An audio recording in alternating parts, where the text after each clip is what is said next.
ଆଜିର ବିଷୟ ହେଉଛି ସାମାଜିକ ନିୟନ୍ତ୍ରଣର ପ୍ରକାରଭେଦ ଉପରେ ନୋଟ୍ସ। ଭିଡ଼ିଓଟିକୁ ସମ୍ପୂର୍ଣ୍ଣ ଦେଖନ୍ତୁ, ଲାଇକ୍, ସେୟାର, ସବସ୍କ୍ରାଇବ୍ ଏବଂ ସେୟାର କରନ୍ତୁ।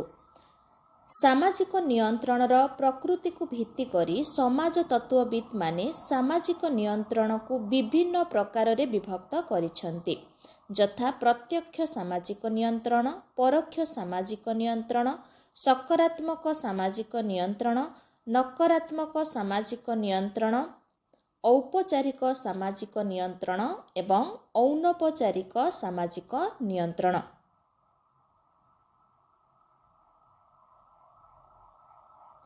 କାର୍ଲ ମାନହେମ୍ ସାମାଜିକ ନିୟନ୍ତ୍ରଣକୁ ଦୁଇ ଭାଗରେ ବିଭକ୍ତ କରିଛନ୍ତି, ଯଥା ପ୍ରତ୍ୟକ୍ଷ ସାମାଜିକ ନିୟନ୍ତ୍ରଣ ଏବଂ ପରୋକ୍ଷ ସାମାଜିକ ନିୟନ୍ତ୍ରଣ।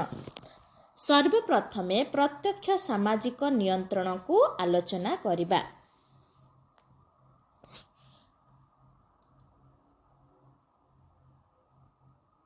ସମାଜରେ ବ୍ୟକ୍ତିମାନଙ୍କ ଉପରେ ପ୍ରତ୍ୟକ୍ଷ ବା ଡାଇରେକ୍ଟ ଭାବରେ ପ୍ରୟୋଗ କରାଯାଉଥିବା ନିୟନ୍ତ୍ରଣକୁ ପ୍ରତ୍ୟକ୍ଷ ସାମାଜିକ ନିୟନ୍ତ୍ରଣ କୁହାଯାଏ।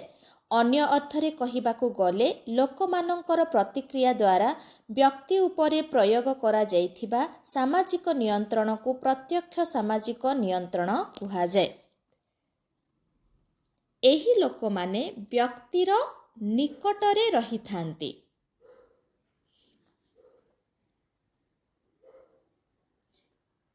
ଏହି ପ୍ରକାର ନିୟନ୍ତ୍ରଣ ପରିବାର, ପଡ଼ୋଶୀ ସମୂହ, ସାଙ୍ଗସାଥୀ, ଜାତି ସମୂହ ଓ ଅନ୍ୟାନ୍ୟ ପ୍ରାଥମିକ ସମୂହ ଦ୍ୱାରା ପ୍ରୟୋଗ ହୋଇଥାଏ, କାରଣ ଜଣେ ବ୍ୟକ୍ତି ତା'ର ପିତାମାତା, ସାଙ୍ଗସାଥୀ, ପଡ଼ୋଶୀ ଏବଂ ଜାତି ଭାଇ ପ୍ରଭୃତିଙ୍କର ମତାମତ ଓ ଚିନ୍ତାଧାରା ଦ୍ୱାରା ଗଭୀର ଭାବେ ପ୍ରଭାବିତ ହୋଇଥାଏ।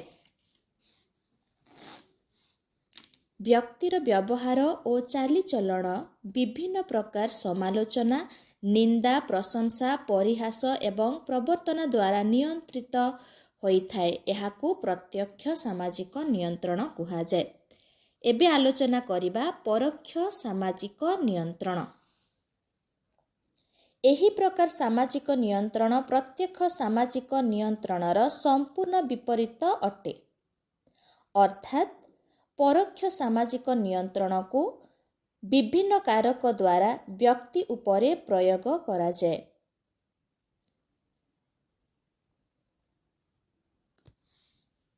ପରୋକ୍ଷ ସାମାଜିକ ନିୟନ୍ତ୍ରଣ କ୍ଷେତ୍ରରେ ସମାଜ ବିଭିନ୍ନ ଅନୌପଚାରିକ ମାଧ୍ୟମ ଦ୍ୱାରା ବ୍ୟକ୍ତିମାନଙ୍କର ବ୍ୟବହାରକୁ ନିୟନ୍ତ୍ରଣ କରିଥାଏ। ଅର୍ଥାତ୍ ସମାଜ ବ୍ୟକ୍ତି ଉପରେ ମାଧ୍ୟମ ଦ୍ୱାରା ପରୋକ୍ଷ ଉପରେ ପ୍ରଭାବ ପକାଇଥାଏ। ପରୋକ୍ଷ ନିୟନ୍ତ୍ରଣର ମୁଖ୍ୟ ମାଧ୍ୟମ ଗୁଡ଼ିକ ହେଲା ପ୍ରଥା, ପରମ୍ପରା, ଅନୁଷ୍ଠାନ, ସାମାଜିକ କ୍ରିୟାତନ୍ତ୍ର, ଯୁକ୍ତିଯୁକ୍ତ ବିଚାର ପ୍ରଭୃତି। ପରୋକ୍ଷ ସାମାଜିକ ନିୟନ୍ତ୍ରଣ ମୁଖ୍ୟତଃ ଗୌଣ ସମୂହ ଦ୍ୱାରା ପ୍ରୟୋଗ ହୋଇଥାଏ।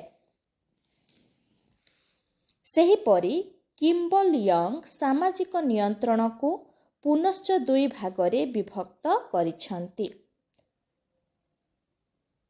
ସକାରାତ୍ମକ ବା ଆସ୍ଥାତ୍ମକ ସାମାଜିକ ନିୟନ୍ତ୍ରଣ, ନକାରାତ୍ମକ ବା ନାସ୍ତ୍ୟାତ୍ମକ ସାମାଜିକ ନିୟନ୍ତ୍ରଣ। ସକାରାତ୍ମକ ବା ଆସ୍ଥାତ୍ମକ ସାମାଜିକ ନିୟନ୍ତ୍ରଣକୁ ଆଲୋଚନା କରିବା। ଏହି ପ୍ରକାର ସାମାଜିକ ନିୟନ୍ତ୍ରଣରେ ବ୍ୟକ୍ତି ଆପେ ଆପେ ସମାଜ ଦ୍ୱାରା ନିୟନ୍ତ୍ରିତ ହୋଇଥାଏ। ପୁରସ୍କାର ବ୍ୟକ୍ତିର କାର୍ଯ୍ୟକଳାପ ଉପରେ ଗଭୀର ପ୍ରଭାବ ପକାଇଥାଏ।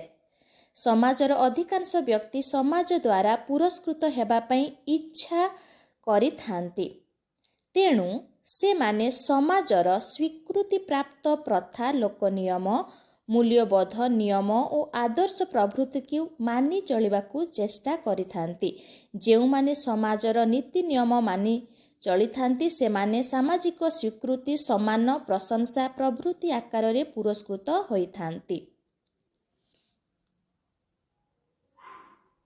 ଏହି ପ୍ରକାର ନିୟନ୍ତ୍ରଣକୁ ସକାରାତ୍ମକ ସାମାଜିକ ନିୟନ୍ତ୍ରଣ ବା ଆସ୍ଥାତ୍ମକ ସାମାଜିକ ନିୟନ୍ତ୍ରଣ କୁହାଯାଏ।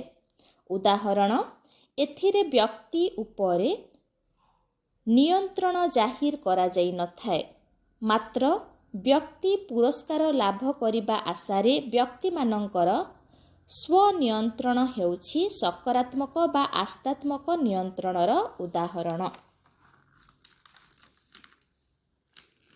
ଏବେ ଆଲୋଚନା କରିବା ନକାରାତ୍ମକ ବା ନାସ୍ତ୍ୟାତ୍ମକ ସାମାଜିକ ନିୟନ୍ତ୍ରଣ। ଯେଉଁ ସାମାଜିକ ନିୟନ୍ତ୍ରଣ ଦଣ୍ଡ ଉପରେ ପ୍ରତିଷ୍ଠିତ ଅଟେ ତାହାକୁ ନକାରାତ୍ମକ ସାମାଜିକ ନିୟନ୍ତ୍ରଣ କୁହାଯାଏ କିମ୍ବା ଦଣ୍ଡ ବିଧାନ ବ୍ୟବସ୍ଥା ମାଧ୍ୟମରେ ଲୋକମାନଙ୍କ ଉପରେ ଯେଉଁ ନିୟନ୍ତ୍ରଣ କରାଯାଏ ତାହାକୁ ନାସ୍ତ୍ୟାତ୍ମକ ସାମାଜିକ ନିୟନ୍ତ୍ରଣ କୁହାଯାଏ। ଏହି ଦଣ୍ଡ ବିଭିନ୍ନ ପ୍ରକାର ହୋଇପାରେ। ଶାରୀରିକ ଦଣ୍ଡ, ଆର୍ଥିକ ଦଣ୍ଡ ବା ମୌଖିକ ଦଣ୍ଡ। ଶାରୀରିକ ଦଣ୍ଡ ନିଜ ଜାତିରୁ ବହିଷ୍କୃତ ହେବା କିମ୍ବା ଦେଶାନ୍ତର ହେବା ଶାରୀରିକ ଦଣ୍ଡର ଉଦାହରଣ। ଆର୍ଥିକ ଦଣ୍ଡ ଅପରାଧୀ ରୂପେ ସାବ୍ୟସ୍ତ ହୋଇ ଅର୍ଥ ଆକାରରେ ଜରିମାନା ଦେବା ହେଉଛି ଆର୍ଥିକ ଦଣ୍ଡର ନମୁନା। ମୌଖିକ ଦଣ୍ଡ ସମ୍ମାନହାନି, ସମାଲୋଚନା, ଘୃଣା, ପରିହାସ ପ୍ରଭୃତି ମୌଖିକ ଦଣ୍ଡର ଏକ ଉଦାହରଣ।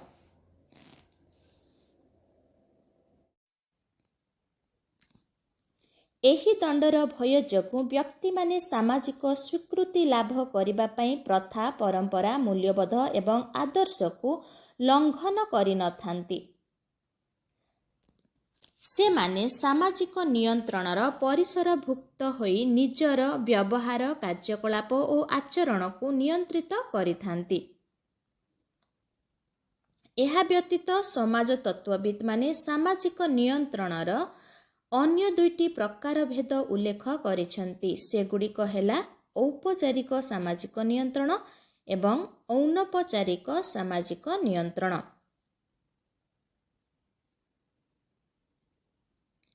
ଔପଚାରିକ ସାମାଜିକ ନିୟନ୍ତ୍ରଣ କ'ଣ? ଏହାକୁ ଆଲୋଚନା କରିବା। ଔପଚାରିକ ସାମାଜିକ ନିୟନ୍ତ୍ରଣ ଆପେ ଆପେ ସୃଷ୍ଟି ହୋଇନଥାଏ, ମାତ୍ର ଏହାକୁ ଇଚ୍ଛାକୃତ ଭାବେ ସୃଷ୍ଟି କରାଯାଇଥାଏ। ଯେଉଁ ସାମାଜିକ ନିୟନ୍ତ୍ରଣକୁ ସ୍ୱତନ୍ତ୍ର ଭାବେ ଏବଂ ସୁବିବେଚିତ ଭାବେ ସୃଷ୍ଟି କରାଯାଇଥାଏ ତାହାକୁ ଔପଚାରିକ ସାମାଜିକ ନିୟନ୍ତ୍ରଣ କୁହାଯାଏ।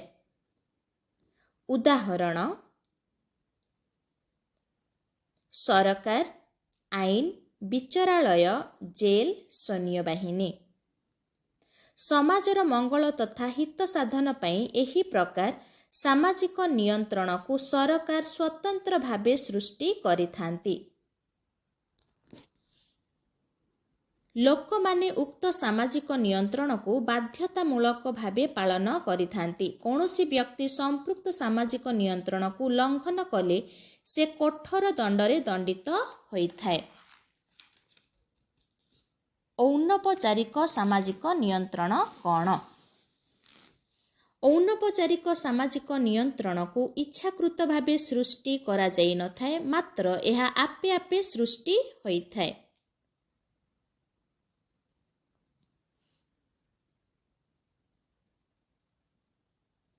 ଯେଉଁ ସବୁ ନିୟନ୍ତ୍ରଣ ସାମାଜିକ ଆବଶ୍ୟକତା ଅନୁସାରେ ଆପେ ଆପେ ସୃଷ୍ଟି ହୋଇଥାନ୍ତି ତାହାକୁ ଅନୌପଚାରିକ ସାମାଜିକ ନିୟନ୍ତ୍ରଣ କୁହାଯାଏ। ଉଦାହରଣ: ଲୋକନିୟମ, ପ୍ରଥା, ପରମ୍ପରା, ଲୋକରୀତି, ପ୍ରତିମାନ, ମୂଲ୍ୟବୋଧ ପ୍ରଭୃତି ଏହାର ଅନ୍ତର୍ଭୁକ୍ତ ଅଟନ୍ତି। ଏହି ପ୍ରକାର ନିୟନ୍ତ୍ରଣକୁ ଲୋକମାନଙ୍କ ଉପରେ ବାଧ୍ୟତାମୂଳକ ଭାବେ ପ୍ରୟୋଗ କରାଯାଇଥାଏ, ମାତ୍ର ସେମାନେ ସ୍ୱତଃପ୍ରବୃତ୍ତ ଭାବେ ଏହାକୁ ଅନୁକରଣ କରିଥାନ୍ତି। ସମାଜର ପ୍ରଥା ଓ ପରମ୍ପରାକୁ ଉପଯୁକ୍ତ ସମ୍ମାନ ପ୍ରଦର୍ଶନ କରିବା ହେଉଛି ଅନୌପଚାରିକ ସାମାଜିକ ନିୟନ୍ତ୍ରଣ।